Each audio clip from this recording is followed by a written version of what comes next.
आशीष और रोहित के घर आपस में मिले हुए थे। रविवार के दिन वे दोनों बड़े सवेरे उठते ही बगीचे में आ पहुंचे। तो आज कौन सा खेल खेलें? रोहित ने पूछा। वह 6 वर्ष का था और पहली कक्षा में पढ़ता था। कैरम से तो मेरा मन भर गया। क्यों न हम क्रिकेट खेलें?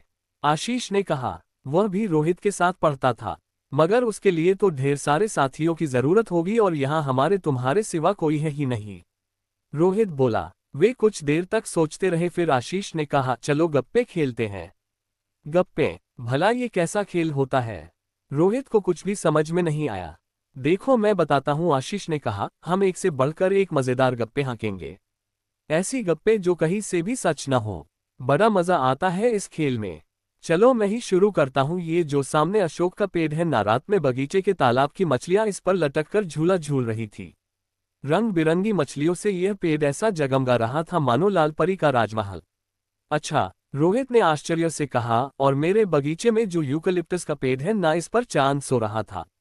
चारों ओर ऐसी प्यारी रोशनी झर रही थी कि तुम्हारे अशोक के पेड़ पर झूला झूलती मछलियों ने गाना गाना शुरू कर दिया।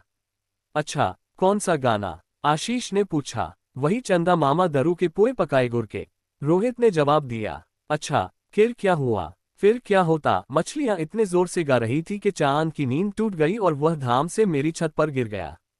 फिर क्या था? वह तो गिरते ही टूट गया। हाय सच, चांद टूट गया तो फिर उसके टुकड़े कहाँ गए? आशीष ने पूछा। वे तो सब सुबह सुबह सूरज ने आकर जोड़े और उन पर काले रंग का मलहम लगा दिया। विश्वास न हो तो रात में देख लेना, चांद पर काले धब्बे जरूर दिखाई देंगे। अच्छा ठीक है, मैं रात में देखने की कोशिश करूंगा, आशीष ने कहा। वह एक नई गप्पे सोच रहा था। हाँ याद आया, आशीष बोला, वह पिछले साल जब तुम्हारे पापा का ट्रांसफर यहाँ नहीं हुआ था तो एक दिन खूब जोरों की बारिश हुई। इतनी बारिश के पानी बूंदों की बजाय रस्से की तरह गिर रहा था। पहले तो मैं उसमें नहाया, फिर पानी का रस्सा पकड़कर ऊपर चढ़ गया। पता है वहां क्या था? क्या था? रोहित ने आश्चर्य से पूछा। वहां धूप खिली हुई थी। धपू में नन्हे नन्हे घर थे, इंद्रधनुष के बने हुए। एक घर के बगीचे में सूरज आराम से हरी हरी घास पर लेटा आराम कर रहा था और नन्हे नन्हे सितारे धमाचौकड़ी मचा रहे थे। सितारे भी कभी धमाचौकड़ी मचा सकते हैं, रानी दीदी ने टोक दिया। न जाने वो कब आशीष और रोहित के पास आ खड़ी हुई थी और उनकी बातें सुन रही थी। अरे दीदी, हम कोई सच बात हुई कह रहे हैं, रोहित ने सफाई दी। अच्छा तो तुम झूठ बोल रहे हो, रानी ने धमकाया। नहीं दीदी, हम तो गप्पे खेल रहे हैं और हम खुशी के लिए ये खेल रहे हैं, किसी का नुकसान नहीं कर रहे हैं, आशीष ने कहा। भला ऐसी गप्पे हाँकने से क्या फायदा जिससे किसी का उपकार न हो? मैंने एक गप्पे हॉकी और 2 बच्चों का उपकार भी किया। वो कैसे? दोनों बच्चों ने एक साथ पूछा। अभी अभी तुम दोनों की मम्मियां तुम्हें नाश्ते के लिए बुला रही थी।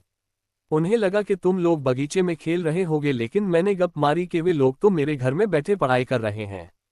उन्होंने मुझसे तुम दोनों को भेजने के लिए कहा है। ये सुनते ही आशीष और रोहित गप्पे भूलकर अपने अपने घर भागे। उन्हें डर लग रहा था कि मम्मी उनकी पिटाई कर देंगी, लेकिन मम्मियों ने तो उन्हें प्यार किया और सुबह सुबह पढ़ाई करने के लिए शाबाशी भी दी। रानी दीदी की गप को वे सच मान बैठी थी।